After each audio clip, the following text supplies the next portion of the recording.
সফলতা কি মানুষকে বদলে দেয় নাকি ভেতরের আসল মানুষটাকে বের করে আনে? এটা আমাদেরই গল্প নাটকের ৪৩তম পর্বে আমরা ফাহাদের এমন এক রূপ দেখতে চলেছি যা দেখার জন্য আপনারা কেউ প্রস্তুত ছিলেন না। ফাহাদ কি সত্যি অমানুষ, নাকি তার এই নতুন ব্যবসার আড়ালে লুকিয়ে আছে এক ভয়ঙ্কর ত্যাগের গল্প? ফাহাদ তার স্ত্রীর সামনে এমন এক সত্য তুলে ধরবে যা শোনার পর তার পায়ের তলার মাটি সরে যাবে। যে ব্যবসার অহংকারে ফাহাদের স্ত্রী আজ ধরাকে সরাজ্ঞান করছে, সেই ব্যবসাই হতে চলেছে তার জীবনের সবচেয়ে বড় আফসোস।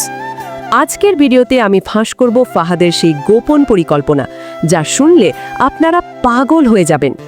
ফাহাদের স্ত্রীর দম্ভ এবং চরম নাটকীয়তা। ৪৩তম পর্বের শুরুতেই আমরা দেখতে পাব ফাহাদের সাথে তার স্ত্রীর সেই বহু প্রতীক্ষিত দেখা। ফাহাদের নতুন অফিসের জৌলুস দেখে তার স্ত্রী যখন জয়ের হাসিতে বিভোর, ঠিক তখনই ফাহাদ তাকে এক চরম ধাক্কা দেবে। এতদিন ফাহাদের স্ত্রী মনে করত সে ফাহাদকে হাতের পুতুল বানিয়ে নিজের ইচ্ছে মতো নাচাচ্ছে, পরিবার থেকে আলাদা করেছে। সে হয়তো ভেবেছিল এই নতুন ব্যবসা কেবল তাদের দুজনের ভোগ বিলাসের জন্য। কিন্তু ফাহাদ যখন তার সামনে নতুন ব্যবসার আসল নথিপত্র আর তার বাবার অসুস্থতার খবরটা একসাথে তুলে ধরবে, তখন পরিস্থিতি পাল্টে যাবে মুহূর্তেই। ফাহাদ কি সত্যিই এই ব্যবসা তার স্ত্রীর জন্য করেছে, নাকি এটা ছিল তার স্ত্রীর লোভী মানসিকতার মুখে এক কড়া চপেটাঘাত? স্ত্রীর জীবনে নেমে আসবে অন্ধকার। সবচেয়ে বড় টুইস্টটা আসবে যখন ফাহাদ ঘোষণা করবে যে এই নতুন ব্যবসার প্রতিটা পয়সা সে উৎসর্গ করেছে তার সেই পরিবারের জন্য যাদের সে নিজের হাতে কষ্ট দিয়েছিল। ফাহাদ তার স্ত্রীকে বুঝিয়ে দেবে যে টাকা দিয়ে বাড়ি কেনা যায়, কিন্তু রক্তের সম্পর্ক কেনা যায় না। ফাহাদ এমন কিছু একটা করবে, হয়তো পুরো ব্যবসার মালিকানা সে তার ছোট ভাই সামিরের নামে লিখে দেবে, অথবা ব্যবসার লাভ দিয়ে সেই পুরনো বাড়িটা ফিরিয়ে নেওয়ার ব্যবস্থা করবে।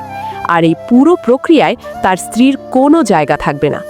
ফাহাদের স্ত্রী যখন বুঝতে পারবে সে ফাহাদকে তো হারিয়েছেই, সাথে যে লোভের জন্য সে পরিবার ভেঙেছিল সেই সম্পদও তার হাতছাড়া হয়ে যাচ্ছে, তখন তার আফসোস দেখার মতো হবে। বিশ্বাস করুন, ফাহাদের এই রূপ দেখে আপনারা হাততালি দিতে বাধ্য হবেন। ৪৩তম পর্ব কেবল একটি নাটক নয়, এটি হতে চলেছে একটি চরম শিক্ষা। ফাহাদ কি পারবে তার বাবার শেষ সময়ে পাশে দাঁড়াতে? আর সামির কি তার এই বড় ভাইকে নতুন করে চিনতে পারবে? এই সব প্রশ্নের উত্তর মিলবে আগামী শনিবার দুপুর 12টায় সিনেমাওয়ালা ইউটিউব চ্যানেলে। আপনারা কি মনে করেন, ফাহাদ কি তার স্ত্রীকে ডিভোর্স দিয়ে আবার পরিবারের কাছে ফিরে যাবে? কমেন্ট করে দ্রুত জানান।